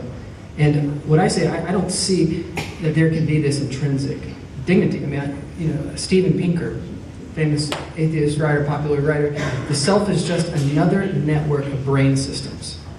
Every aspect of our lives depends on physiological events in the tissue of the brain. So when I use this statement, lump matter, what I mean is just material entity. There's nothing beyond that stuff. So you extrapolate that out into moral claims, you get something like Singer saying, you've got speciesism. So the idea that I should treat you different than any other species is based on what? There's no scientific value for that. Now, I look at that and I'm like, there is a difference between abortion and the way a tuna's caught in a net. But it's because of the way I name the human being. Now, I don't think on a moral level you would justify certain things, but I think the basis upon which you would make your justifications are not scientific. If I could, let's spread it. This is the third I had before, and then I'll do another sweep and catch you. My question is actually for Pastor Wes as well. I really like this direction you're going with going back to the metaphysics, right? Getting it back to where is our assumption that human beings are intrinsically valuable coming from, right? And from what I can take from what you're saying, it comes from God putting that in us. And presumably it also comes from revelation and what he teaches us. Is that basically accurate? So what I'm trying to understand then is, if you look at the history of Judeo-Christianity as a whole, you don't get that, right? You get in the Old Testament slavery being condoned. And I know that, every 50 years the Israelites were to release their Israelite slaves, right? But from my understanding, it wasn't all slaves. And you get slavery being condoned way past Aristotle, past Jefferson, right, in our own country, full of Christians. So why did that happen? And I know we can say people who are Christians aren't always following exactly what Jesus was saying and so on. And you can say we have to read the Old Testament through the lens of the New Testament, but you can't really, because it's the same God. It's supposed to be the same thing in the Old and the New. So what kind of explanation do we have for that? If we all have this inner sense of intrinsic dignity that comes from God, why doesn't that line up with what God has told his people over time and what Christians have believed over time? Nice, easy question. Yeah, I mean, these are big issues. In our story, you see this struggle. You kind of see this dilemma. I mean, the way our story initiates this moral struggle is you've got Adam and Eve in this garden looking at two trees. There's this tree of life. There's this tree of the knowledge of good and evil. There is this constraint upon them to say, you should not eat this. But there is this desire to say, I want to achieve this level of, the story, to become godlike, to be able to decide for myself what I should and should not do. Choice is there, choice is made. And you see this struggle. The interesting thing about the Old Testament is they are not shy at all to say the unbelievable failures. Now, what I would say about in terms of the standard itself is, if you understand the context of the ancient Near East, the standard is actually much higher than you might find in other areas. Why do they not adhere to this standard more than you think they should? It's a good question. The prophets. So why wasn't the standard even higher? Why was the standard even higher? Why did God say free your slaves? Yeah, and when you look at the moral teachings in the entire Bible, you can't. They are all contextual. So you see this. When I look as a Christian back through that, there are certain things I look at and say, it's not okay. It's not okay that this happened. Now, when we look at Revelation, what we would say is, so a moral code is given, moral code is broken, prophets come in and say, there's this whole, in Judges, there's a whole cycle of retribution. Statement is made, statement's broken, punishment's given, and they come back around. Finally, you've got this, something's wrong. Prophets come in and say, this law code, this idea of conforming to the law code isn't going to work. And so they say, the day will come when God will actually start to change human nature through something inside of them. Now, what we say is the fulfillment of all these promises comes in the person of Jesus, who changes things. That we see in Jesus what we don't see fully in the Old Testament. We see a much closer picture of the heart of God. Now, is there a movement up toward it? Yeah. I mean, is there tons of undulations? Certainly.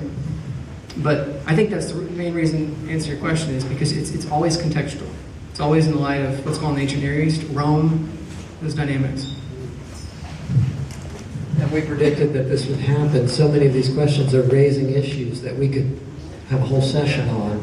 And so the way we might want to think about this is that these are the offshoots of a really high-level conversation that we would pursue if we had the time, and perhaps another time. So I had said I was going to get the three hands I saw first. I think it was here, here, and front row here, and then I'll get another cycle, okay? I'm doing my best here.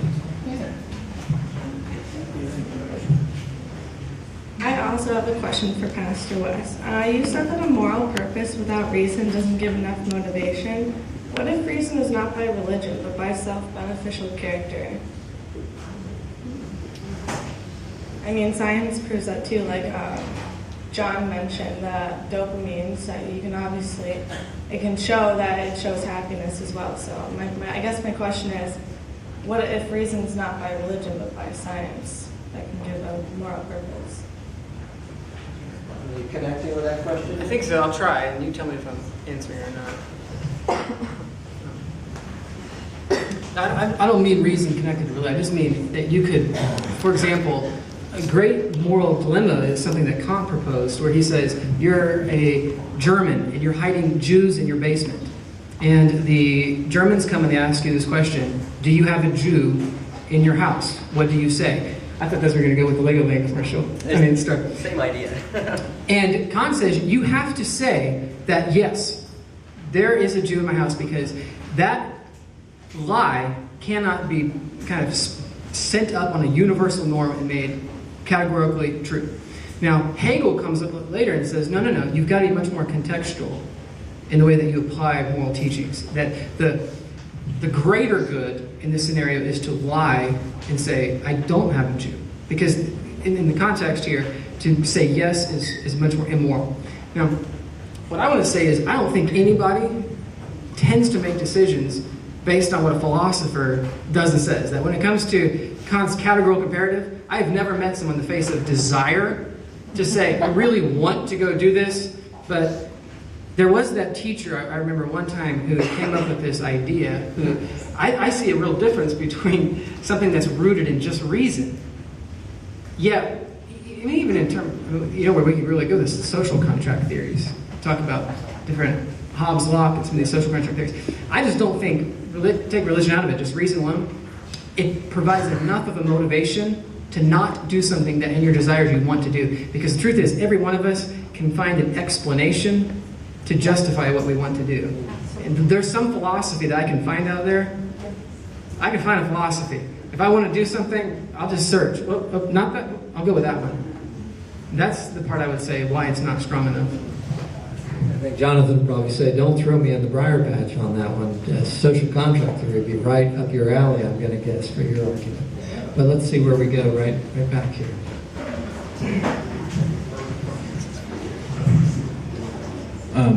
I would like to make a statement and then I guess ask a question.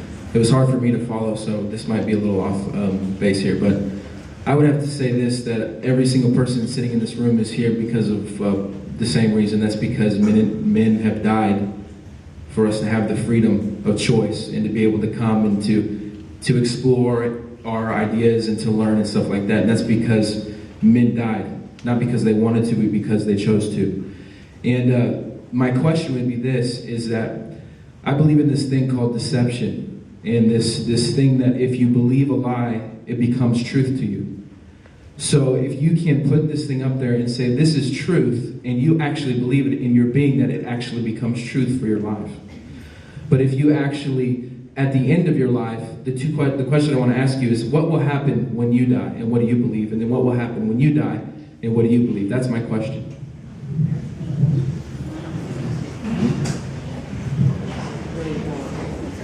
I'll start on that one, Mr. Wes.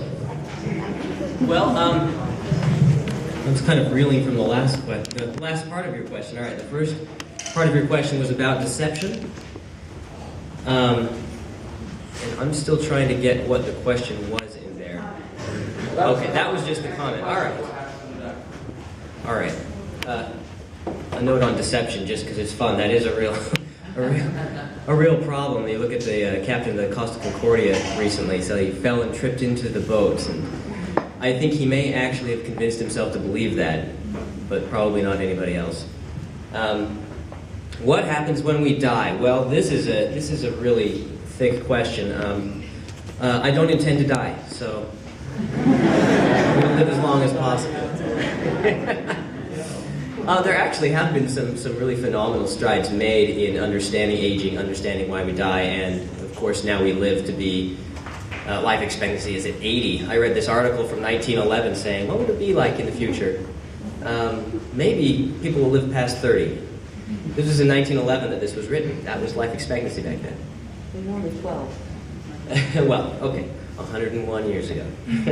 So anyway, all that aside, what happens when we die? Well, we actually already know what happens when we die. In a way, we watch it every single night. Your consciousness leaves you every single night, and where does it go? It goes nowhere. For many hours, it's just completely and totally gone. And maybe that's frightening to you, but if it is very frightening to you, it might be hard to go to sleep every night. I hope I haven't frightened anyone here tonight for going to sleep tonight. But anyway, this is what happens. The consciousness goes away. The same thing happens when we administer certain drugs to you. Your consciousness will go away. We use that in surgery. It's very useful. And the consciousness doesn't go anywhere in particular. It would be nice to believe it did.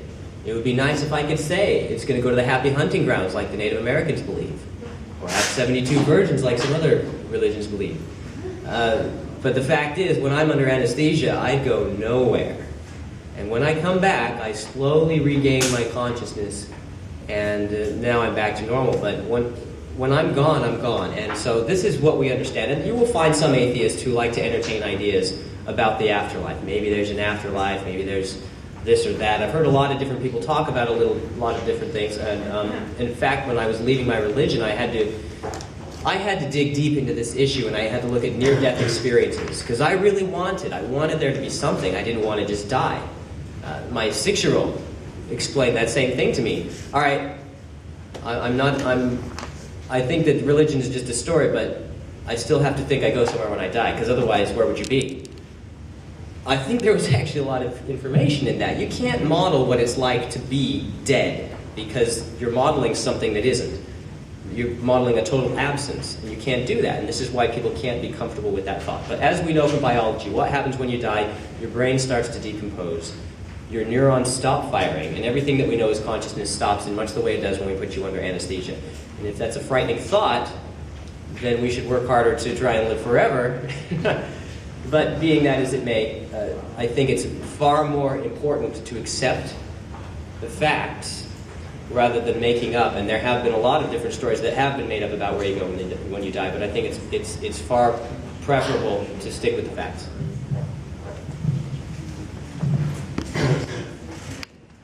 There actually are some really significant ethical ramifications of this question of death. I mean, there actually, Dostoevsky, famous Russian writer, he was sentenced to death, and there was those last minute coup before the firing squad.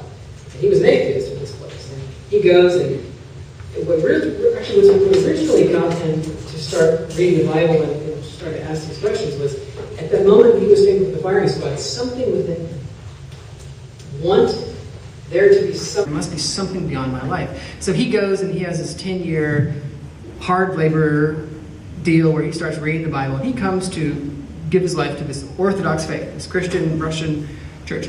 And in one of his later stories, actually in the year he died, Brothers Karamazov, he actually puts this statement in this book where he says, if there is no immortality, there can be no ultimate morality. And he was speaking here kind of from personal experience to say that if you take off the table concepts like cosmic justice, immortality, that it does in some ways change the way that you kind of think about the here and now. It does. It has some strong implications for this. For us as a Christian, one of the ways we have to deal with the problem of evil, which is a significant issue when it comes to morality, the whole, we haven't got into that, but a major issue, is we say that ultimately there will be justice. That there, in Revelation, when we talk about the telos, the Greek philosophical concept of design and end, that we must move forward with the end in mind. There is an end. Creation doesn't just keep spiraling, and there is an end. And there will come a time when Jesus returns and things are made right. Now, when it comes to me as a Christian, living between those two times, I do two things. I one say, I'm not God.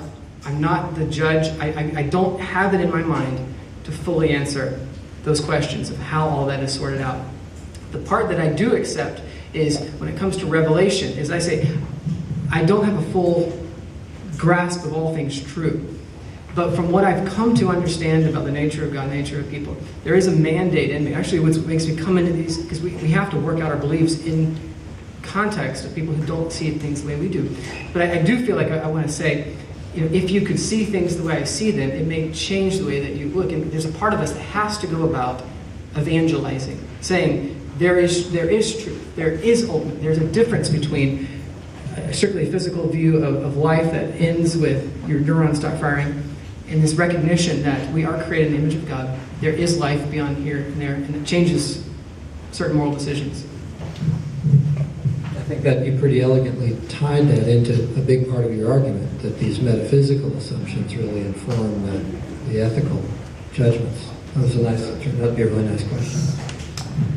Back to the morality issue, there's an interesting statistic out there, and I'd like to direct this toward you, Wes.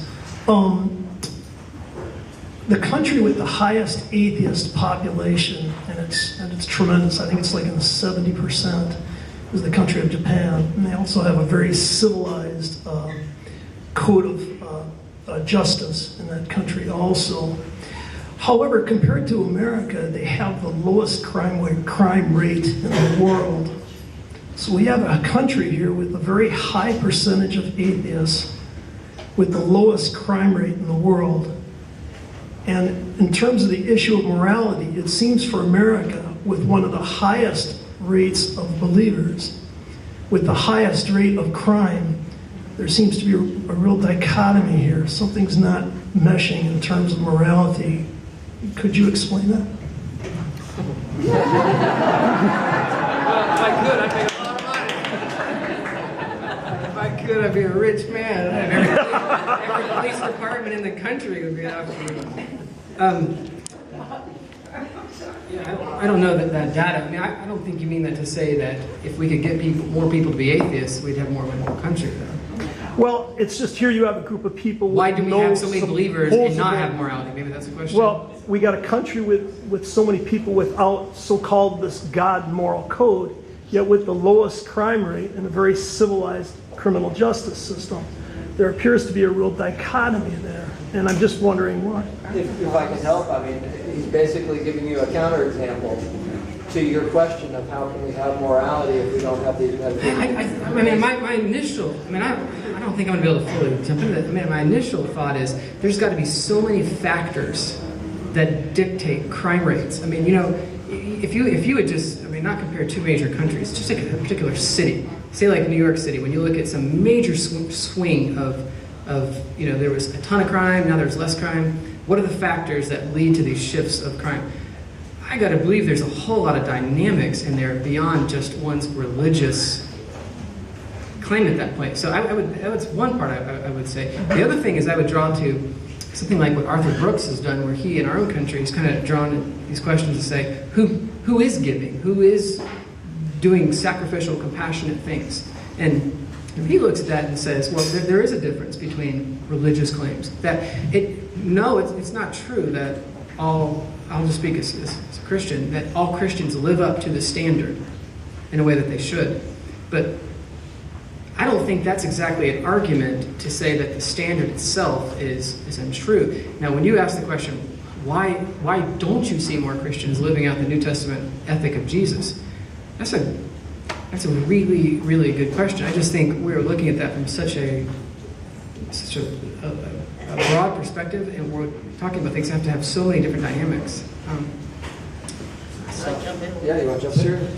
I think this really does get right at that issue you mentioned earlier about this biologic ethos only getting you so far. You have this biological altruism getting you so far, and above that, you really need something larger like religion to get you to the next level. And I think what he's showing is the statistics don't bear that out. If that was the case, then I think you would have pandemonium in atheist countries. But that's not what we see at all. And it's not just one country. There are a great many countries. And it appears to be the more atheist they are, the less crime they have.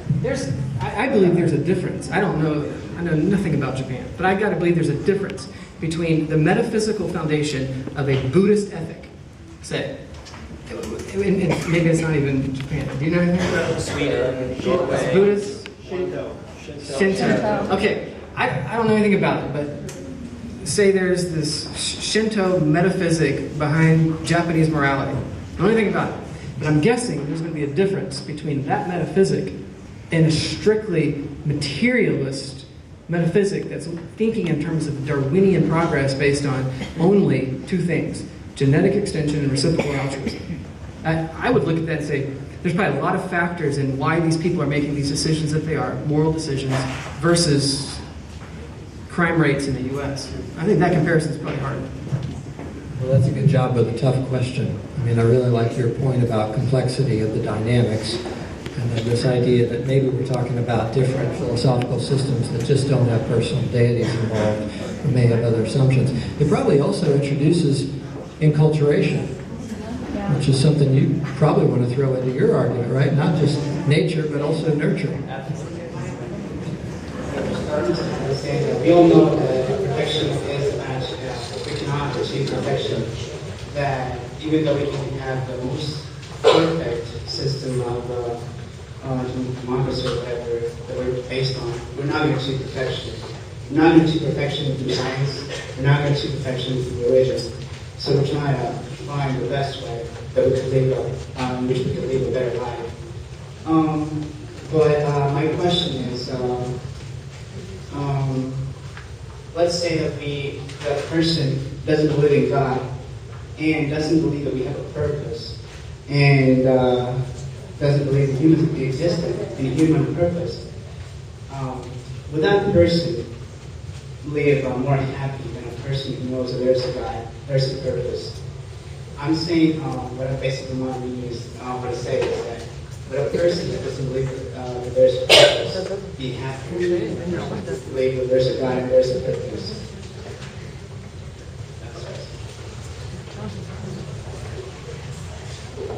Well, I can speak to this personally because I've been in both shoes. As a Mormon, we thought that we would become gods. That's pretty cool.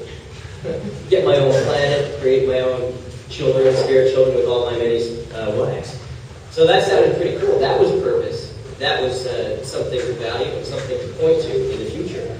And then when I had that sort of swept out away from me, when it became very clear that this is in fact a hoax, I had to wrestle with this. How am I going to live my life? Why am I going to live my life? In fact, I used to think when I was young, the same way you did. Why would an atheist even get up in the morning? Why wouldn't he just kill himself? Because what would you have to live for? But I think you may already know the answer to that. If you look in your own life, what gives your life purpose? What gives your life meaning? What gives your life anything that makes it worth living? And it's probably going to be people. If you're like most other people, it's going to be love, it's going to be family, it's going to be friends. These are the things that make life worthwhile. These are the things that give your life purpose. And I would argue the same thing for me as well. And sort of paradoxically, what I didn't expect upon leaving the church is I didn't expect to be a happier person. I actually expected to be kind of a depressed person because I'm not going to be a god anymore. And what is there to really live for? There's nobody. One of the frightening things is that there's nobody watching out for me. It's all up to me, and that was kind of scary. I really was afraid that I was going to have a very depressed life after that. But paradoxically, after I left the church, I actually felt an enormous weight lifted off my shoulders. And I couldn't even explain why at the time. I had to think, why do I even feel this way? I don't even know.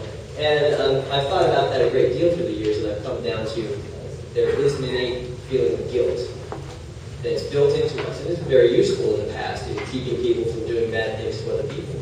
But nowadays, when you create a whole value system based on an ancient book that makes you think that a lot of things that are normal are evil, and that you should feel guilty about these things. And not only that, but when you make a mistake, like telling a little lie here or there, that it's not just something you did to this person, that you actually made a man 2,000 years ago on a cross feel more pain, that bears down on somebody's psyche. And that's why I felt, when I came out of religion, this weight of religion, all of that was gone. I no longer had that. This value system that I didn't even realize had been pushing down on me was released. And it's not like I was a bad person either. Don't get that impression. I mean, I was a very devout Mormon. I went to church. I was buried in the temple. I wore the garments. I mean, I did the whole thing. So, but that's what I would throw out there on that question. I've never thought about this until you just said that. There's one point in terms of morality that's really similar to maybe in one respect to Christianity and what you're articulating there. And as a Christian, we look and say, Paul talks about this, that the law by itself does create this sense of, it just shows you how far you're at. It creates this guilt. And Christians would say, they kind of amend that and say, yeah, that doesn't get us far enough down the road we need to get. Now, what Paul, in that same kind of section, goes on to say, though, is the good news is Jesus has changed that dynamic. It's not like you have to live your life just striving to conform to this law that you would never be able to attain, in the hopes that one day, if you get close enough, you'll have a better run in the afterlife. But what Paul says, and what you see as a coherent line in the New Testament, is actually, you talk about this inner sense of what's right and wrong. This is kind of similar to Christianity, because what Christianity will say is, actually, God does that. Through the work of the Spirit, that He actually, what couldn't happen in conformity to this external moral law, God actually does within us, can do within us. That doesn't lead to this place of just guilt. It actually, kind of the theme of redemption is something that creates, and I can only speak from personal experience here. I wasn't raised in the church, but I have experienced. I have personally experienced a great deal of freedom. That when you talk about the fruit that's, say, these promises in the New Testament, you can experience true peace, true joy, forgiveness.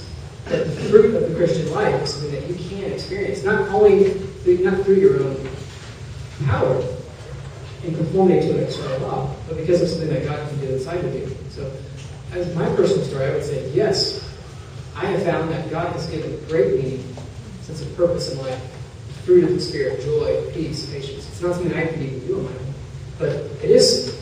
The one point of similarity is it's something that's inside of us, it's intrinsic to us, not just something that's some law code that with this kind of, another way to hear Dawkins describe it, it's like, or even all the way back to Epicurus, is there's this oppressive standard that you'll never be able to attain. And if we could, through science, kind of push that worldview out, it brings us to this place of freedom.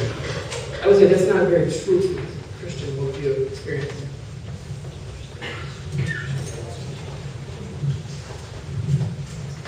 Yes, this is for Jonathan. But on your example that you had with the two students giving the $10, and you say that they're going to divide it equally, you made it kind of easy. What if you threw this 20 into it and had to do it over again and see what the reaction would be? Because I do believe that the love of money is the root of all evil, and you can see everything that happens with the love of money like this. And for this gentleman here that said that why is the United States crime so high? We've got such a corrupt judicial system. That's why if you go to other countries, you steal, you get your hands chopped off. How are you going to steal? There's nothing to do with religion, morality. It's how the law is presented. The United States is so corrupt. That's all the way to the top. But on this, add this into there and see if their decision is any different. And I'll throw this 20 in if it's the same. Somebody get the scissors, Will. No scissors. And see what they're going to do. So you made the game so easy because here's 5, 10 ones. Make it like life's complicated. Why are we all furthering our education? Because we want to go ahead and become the CEO of a big Fortune 500 company. So it's not, then morality changes. It's all an individual thing.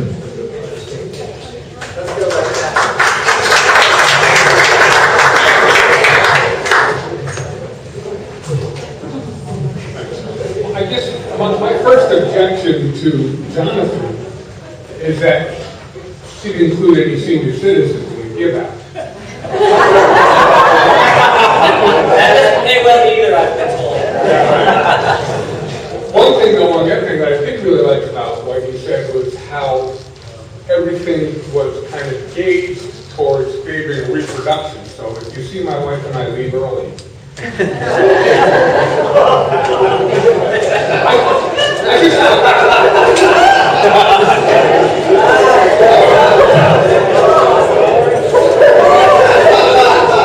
real good if you have to wait for the punchline. Just a couple of quick questions about some of the little things you said. Not one of them is important really by itself, but if you put them all together, it kind of speaks to a relativity kind of belief in morality, at least from what I picked up from you. So I'm not accusing you of that, I'm just asking. Everybody here gets this thing about being 5 years and 10 months and saying, well, tell them your sins. But really what you're doing is encouraging your child not really accusing you, we've probably all done this, except for me, we've probably all done this at home. But you're encouraging some sort of deception by telling him to say something that's not true. So I'd like to hear, where is the threshold above which you're not willing to do that? Okay. You also said that 7.6% of Americans would be unhappy or would resist their children marrying an atheist. It's 47. Okay, I thought it was 7. Okay, that's fine. Do you have a percentage that of atheists that would resist the idea of their children marrying a theist? And I'll go with that.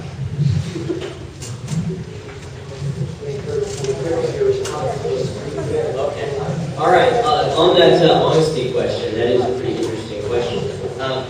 What it all came down to is I had to evaluate this law. Was this law necessary, moral, helpful, those sorts of things? I looked at the other kids in line. Some of them are clearly not 6. And in addition, I looked at the ride. I looked at the course. They were driving around these little cars. Nothing was going to happen. I was pretty confident. So that's why I was able to say, we're going to put honesty on hold for a minute. 2 weeks is not far enough away from the law to justify. I don't feel that you're going to be in danger. I'm going to look at the law from a different perspective. And I think that is actually very important in a way. That's exactly what this is doing. He's looking at this law of God's will first. Take your son to the mountain and kill him. And he's not saying that's okay. He's looking beyond what's simply written there.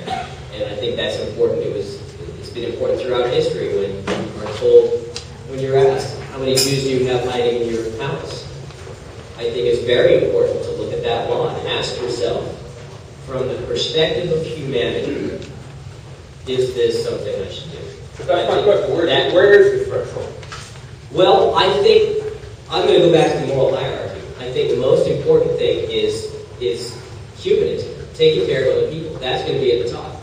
Now, all these other things, honesty, where that falls, and some of these other things, it really does depend on the situation. I guess that's my answer. It's a complicated thing. It's a case-by-case thing. But I guess what's really important is what do you put first? What do you put up high? I would say humanism is very important for that. As for that statistic, at the top of that list was atheists. They did also include Christians in that. How many people would not want their child to marry a Christian? I think these statistics were 20% or maybe lower. But that's a little misleading because a lot of those people who were polled were probably Christian or consider themselves Christian. So it would be interesting. Just knowing the atheists that I've known, I think it's been kind of similar to the theists I've known. Most atheists wouldn't want their child to marry a theist. But, no, actually, I really can't say that. I would say that atheists, from what I've seen personally, are a little more forgiving of that. If you want to do that and it'll get you by, that's okay. I think about my own children. If they want to marry a theist, I wouldn't be real happy about it. But if it makes them happy, that's really what I care about the most. And from my own personal perspective, I would say I see, from the theist world that I was in before, it was very hostile towards atheists. And in the atheist world that I'm in now, it is hostile toward a lot of the ideas of theism, but not toward the theists. And that's been my personal perspective.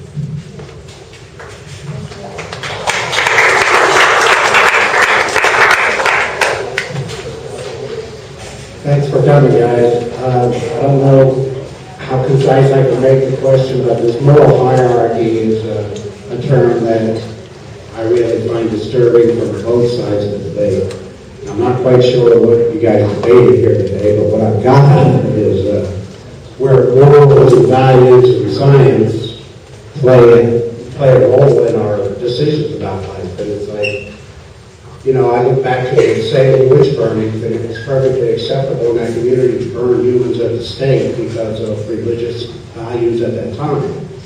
Or what the laws were in Salem at the time, but people got burned, that's a historical fact. And when I think of where my morals come from, I'm sure it's an accumulation of culturalization, socialization, religion that I got in my early years, just everything. But at the same time, is it inherent from God or science? What I choose to do today, I think that's far too complicated to say. When you talk about a trolley experiment, change from one person on the other track to your child. Now we can throw a switch.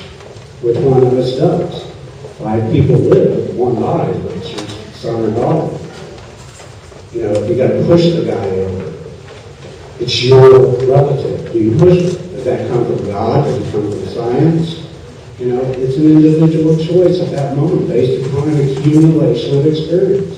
I guess my question to both of you would be is, what role does religion have in making this a better place to our moral choices? And what role does science or atheism, you know, if atheism is based in scientific fact only, you know, what role does atheism play in the moral choices that an atheist makes? Because I don't think I've heard it from either one of you today that, you know, religion is absolutely, you know, the way to get to a moral high ground, so to speak. And I'm not even quite sure what a moral hierarchy is other than the scenario I just described. That's what I came up with. You know, I'm not going to kill your daughter, but I'm not going to kill my daughter or my son, but I'll kill yours because I'm going to justify it by saying it by right. Whenever there's a justification for a hierarchy, I think we're into trouble, whether it's atheism or religious.